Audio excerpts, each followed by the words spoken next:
And I'm joined here by the newly named head football coach of the Hazard Bulldogs, Coach Jordan Amos. How's it going, Coach?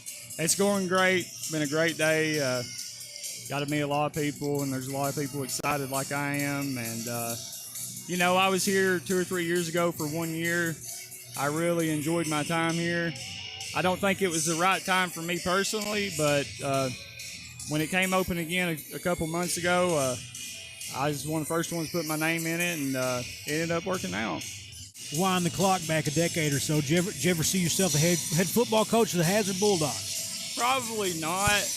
No, I'd be lying to you if I say I did. I mean, we can be honest. But, I mean, you can be excited about it, too. Absolutely. Your actual first action in varsity football, your brother got thrown out in the Black Gold Bowl, Hazard Perry, and you have to come in and... that very scene just entered my head the other night. I tried to think back to my first official high school football experience with Hazard. My brother was a starting quarterback. I was the backup as a freshman. Yeah. And got through out about halfway through the first quarter, and there I was, and ended up being a close game. They beat us, but what a way to open up your high school football career. Rest is history, but... So what are your plans for the Bulldogs this coming season? Well, just looking at the history of Hazard football, there's no question that you can be a state contender. I don't know that it's necessarily there right now. I do think we have the talent, but for me, I didn't really want the job for what it is. I wanted it for what it can be, and I think Hazard football can be a very, very special place for a long time.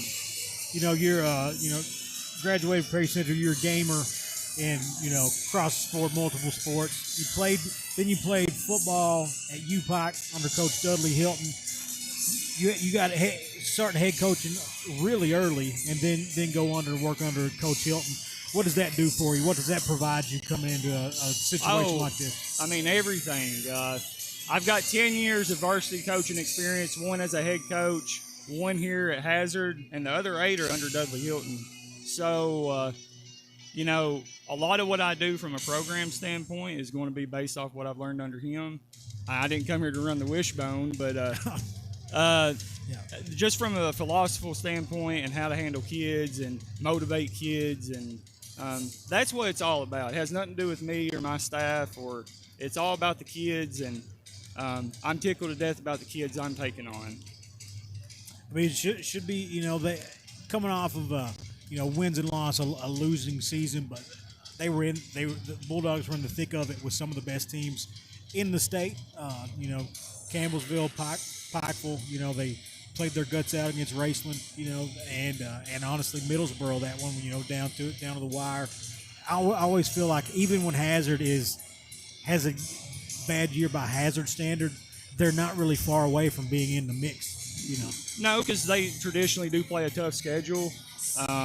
Their district's tough, obviously, because Pikeville's in there, and I have nothing but respect for Pikeville. I think that they've established themselves in 1A football and do a good job. I don't feel like Hazard's very far off from that at all, and that's kind of what you're hitting on. Even if they do have a down year by their standards, that's not a bad year by most people's standards. But again, it's been 10 years since Hazard's won a regional championship and played on Thanksgiving weekend. So I told the guys today, that ought to be our goal. We've been in the regional championship 2 out of the last 3 years. The year I was here, we should have beaten Raceland. Got beat 17-14. Had 2 turnovers inside the 10. That's my goal. If you look at the last 6 years, I've been coaching football. Those teams amassed a 62-17 record, played in 2 state championships, and I coached in 6 straight regional championships. So I do think the programs that have arrived, they consistently get to that 3rd round, and that's what we got to do, and we've got to find a way to get past that and give ourselves a chance to go to Kroger Field. Yeah, well, one thing about coaching for the Bulldogs, the kids believe they should win those games. You know what I mean? That's not the case for every program you go to. Even the year, I think it was maybe a year or two before your year as an assistant, but Dan Howard's first year. It was a rough year, but they still go over it and and take care of Pike. Oh, listen, I remember we won our playoff game that night. I was at Bell County, and I looked down, and there's my KHSAA app. I said, is that a typo? Or, nobody expected that. But I'm telling you right now, Hazard kids, you're right. When it's game time, they show up, and they give it all they got. And Well, Coach, we're glad you come here to talk to us. Good luck this season. Hey, yes, sir. You're already, you're a few hours into your head coaching tenure. The Bulldogs up almost 20 at halftime. So I know. Hopefully, I've rubbed off on them a little bit. No, I don't know, but they played well, and Coach Huff does a great job. I have nothing but support for all sports, and I'm tickled to death. We've got a few kids out here playing.